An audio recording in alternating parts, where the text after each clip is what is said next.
প্রত্যেকটা মানুষ চায় যে তার ভাগ্য বা পরিস্থিতি চেঞ্জ হোক।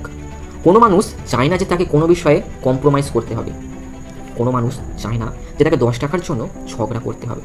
প্রত্যেকটা মানুষ চায় যে তাদের যখন যা পছন্দ সব জিনিস যেন কিনতে পারে। কোনো মানুষ ছোট ঘরে থাকতে চায় না। কোনো মানুষ চায় না গরিবের জীবন বাঁচতে।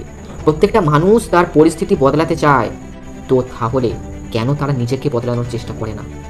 কারণ হয়তো তারা তাদের কমফোর্টে আটকে থাকে, যার কারণে কোনো কিছু শুরু করতে পারে না, বা যদি শুরু করেও ফেলে তো কিছুদিন পর আবার হাল ছেড়ে দেয়, বা তাদের সামনে কোনো বড় পরিস্থিতি এলেই তারা থেমে যায়। একটি হাঙর যদি সাঁতার বন্ধ করে দেয় তো ওর ওখানেই মৃত্যু হয়ে যায়।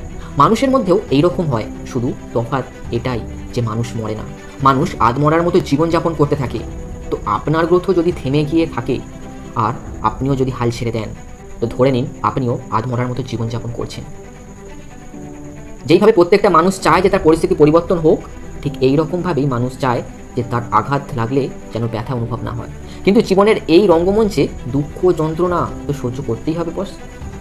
একটি ছোট্ট উদাহরণ দিচ্ছি ঈগলের।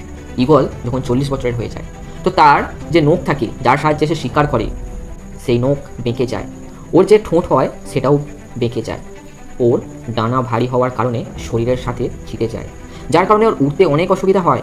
তো এবার ওর কাছে দুটো অপশান থাকে, এক এই 40 বছর বয়সেই মরে যাওয়া, আর না হলে 150 দিনের একটি অনেক কঠিন একটি যন্ত্রণাদায়ক প্রসেস যার মধ্যে দিয়ে যাওয়া। সেই প্রসেস যেখানে ঈগলকে নিজের ঠোঁটকে পাথরে ঠুকে ঠুকে ভাঙতে হয় যতক্ষণ ওর নতুন ঠোঁট বের হচ্ছে। আর যখন ওর নতুন ঠোঁট বের হয় তখন ও ওই ঠোঁটের সাহায্যে ডানার সমস্ত পালক বের করে দেয়। ঠিক এইরকমভাবেই ওর পায়ের নখ বের করে ফেলে, যাতে নতুন নখ উৎপন্ন হয় আর যাতে ও আবার আগের মতো শিকার করতে পারে। আর 5 মাস লেগে যায় এই প্রসেস কমপ্লিট হতে। আর তারপর ও আবার সে আকাশে উঠতে থাকে। আর এই যন্ত্রণাদায়ক 5 মাস ঈগলকে 30 বছর আরও প্রদান করে, আর ঈগল 70 বছর অবধি বাঁচে। কখনো কখনো লাইফে এগোনোর জন্য আমাদের যে পুরানো স্বভাব বা লাইফস্টাইল, কমফোর্ট, পুরানো মেমোরিকে ছাড়তে হয়, আর অনেক বড় পজিশন অর্জন করার জন্য অনেক কষ্টকর প্রসেসের মধ্যে দিয়ে যেতে হয়।